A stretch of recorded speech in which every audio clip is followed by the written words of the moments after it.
What is up, VS? It is 12:39 in the morning and it's time for a video. And I'm doing more videos. I'm doing them often. And the reason I'm doing them often is to give everyone some basic knowledge of the game and mechanics that may not know it. And everyone, as soon as everyone kind of knows all these things, we can move on to more specific, more detailed things. But we were talking in guild chat tonight, and we always say never ever use trickster. Like, people keep using him in Guild Showdown, and he does nothing. Like, he's worthless as a leader. And I know people keep hearing it, but why is that? So we were talking in guild chat, and Chaos was saying something, and I was like, why don't you ever want to use trickster? What's the difference, And I already knew the answers to the question, but I was trying to take that opportunity to learn something or to teach something to people in the guild. So let's look at heroes. All these heroes have skills. You see that timber management production or cavalry max HP. If you click on the skill up at the top, it's going to say administration or it's going to say logistics. The difference between those two is if it's an administration skill, you're automatically going to get that bonus without having the leader or have that hero as your leader. The only thing I don't know is if administration skills stack. Do they have a multiplying effect if you have more than one? I don't think they do. But the other one is logistic skill. And if the logistic skill, you have to have that leader equipped to take advantage of that skill. So let's look at Trickster. All right. Trickster's a great hero, but he serves his purpose. Research boost, 25%. Administration. Max energy boost, 3,000. Administration. Energy regeneration, energy regain speed, administration. So if you have Trickster, all of his skills, his battle skills, are administration skills. You do not ever have to have him as your hero to take advantage of these. So if you're doing research, a lot of people think you have to put Trickster as your leader. You don't have to.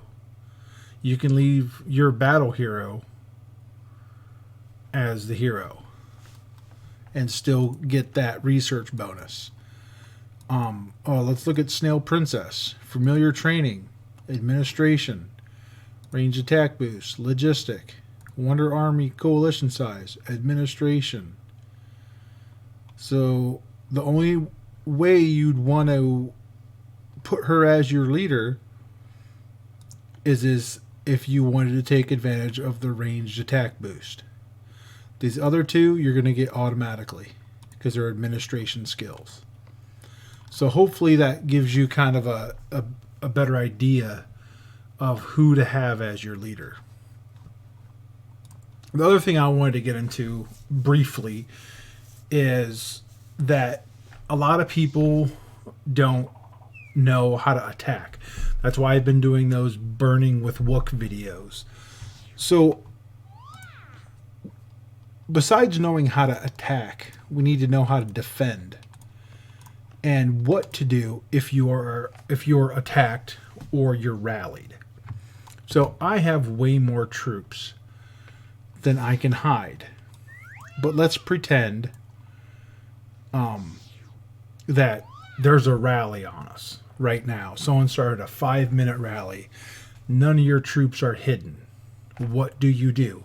And let's say we have enough troops that we could hide all of them. Because if someone's going to rally you and you can hide all your troops, then just let the rally hit your castle. They'll destroy your wall and they'll kill 0 troops. It's not a bad thing to be hit by a rally that kills no troops. Who cares? So, first off, we go to your shelter. It doesn't matter. We pick 1 hour, 4 hours, 8 hours, 12 hours. You just want to put, as much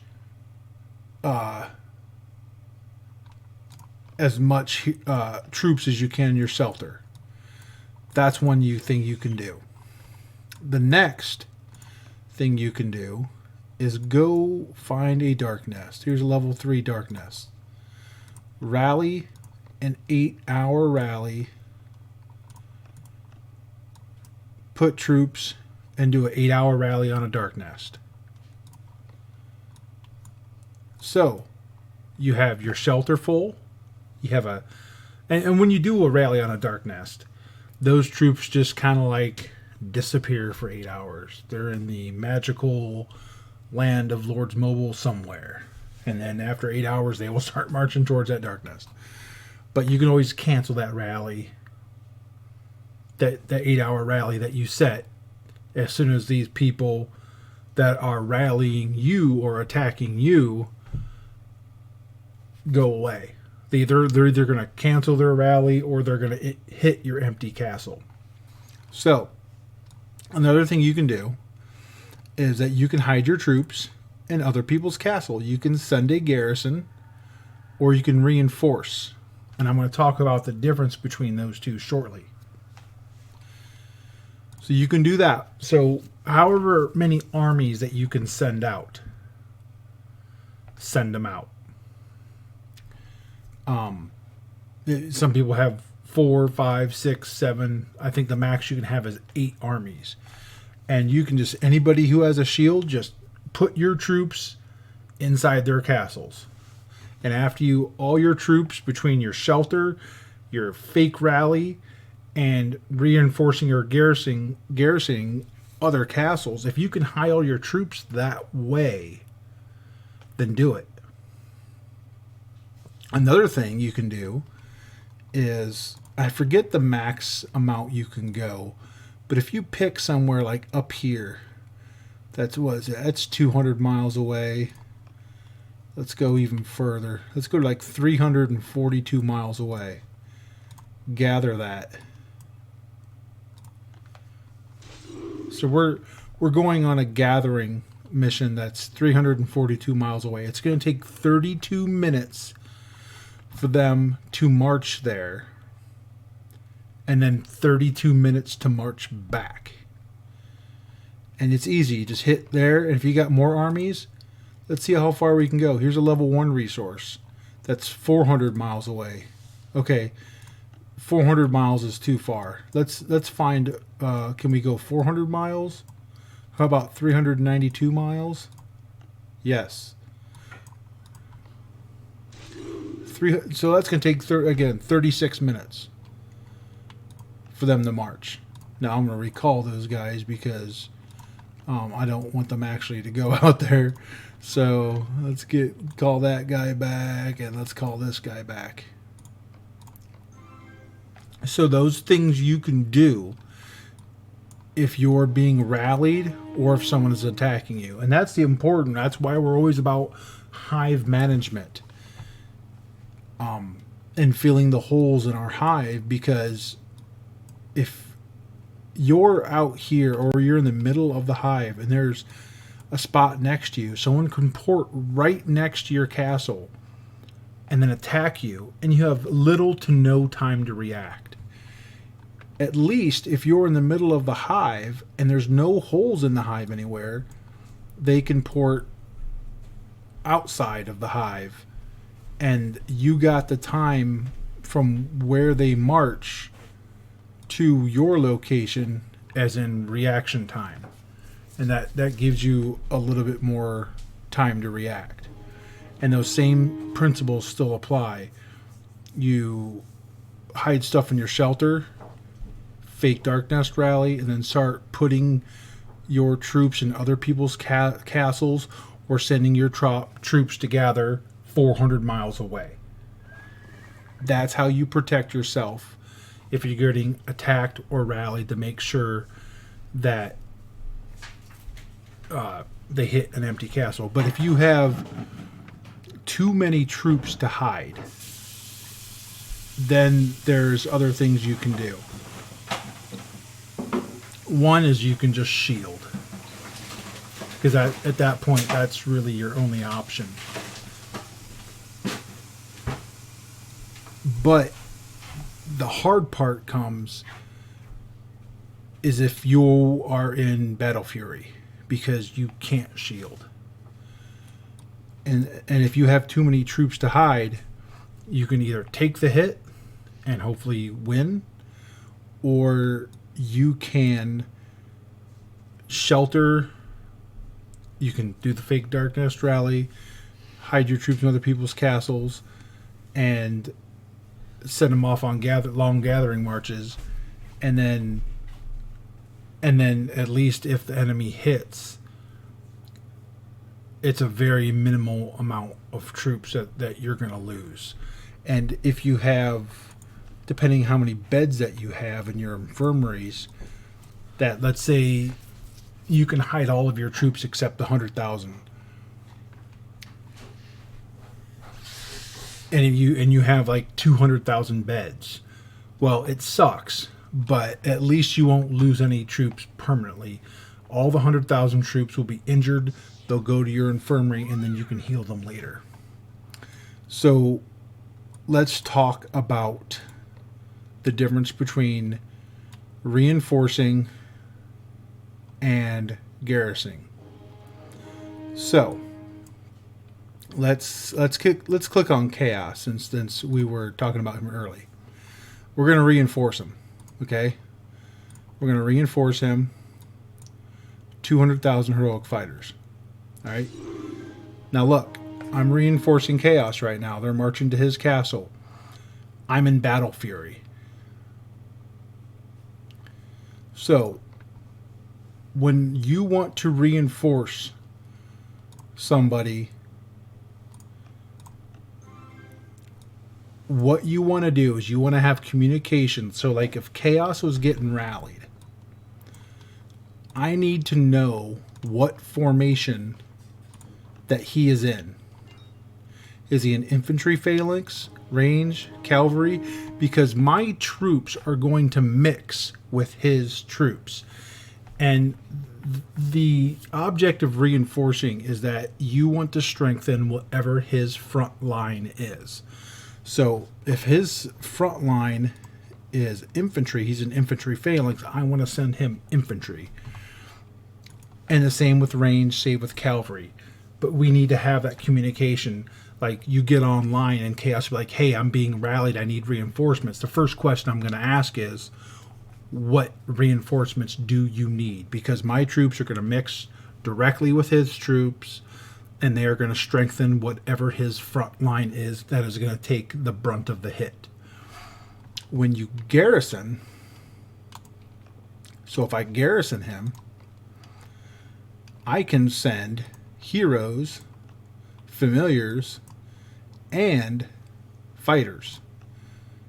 And I sent that. I'm also in Battle Fury now. Okay? So both garrison and reinforce will put you in Battle Fury. But the difference is that if I'm garrisoning Chaos, my troops will not mix with his troops. And Chaos is probably wondering, why the hell is Wook reinforcing me? He's like, because I'm doing a video. You'll find out later. So what happens is that if I garrison Chaos, my troops are actually going to go in front, in this section, in front of his front line. Why would you do that? Well, Chaos is not going to need me, because he's a bigger dude. He is not going to need me to garrison him. From what I've read, it's usually used for smaller players. So if we pick a smaller player in the guild, Like this guy's warlock, he's only 39 million might, and maybe someone else is messing with him, and I want to help out. So, hold on.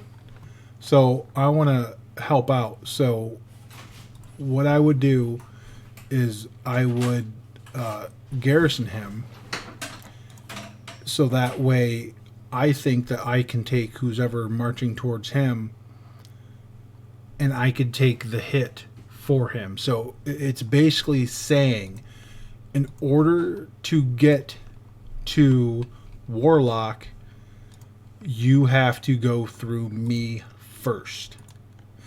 And all the troops and familiars and leaders that I garrison him with are going to take the hit first. And if they get through me, then they will get to his front line.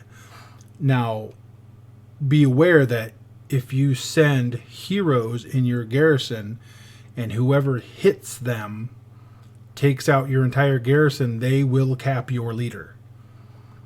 So that's your difference between your reinforcement and your garrison. And hopefully that answers some questions on what you can do to protect yourself if you're being rallied or attacked, and what to do if you are in battle fury and someone is trying to attack you.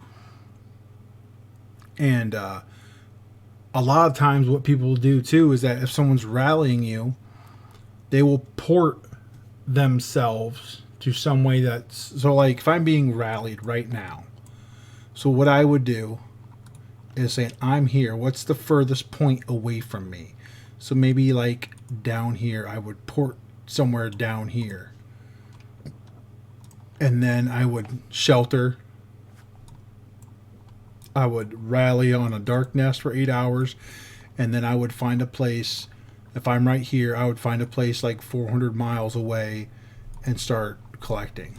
So that way, if they're going to hit you, they're going to have to walk a long, long, long way to hit you, or they're going to have to use carpets to get to you. So hopefully that explains stuff. And again, if you got any questions, let us know. We can always clarify stuff. And hopefully I cleared up why you never, ever, ever, ever, ever, ever use Trickster as your leader. All right, guys, I will talk to you later, and have a good night.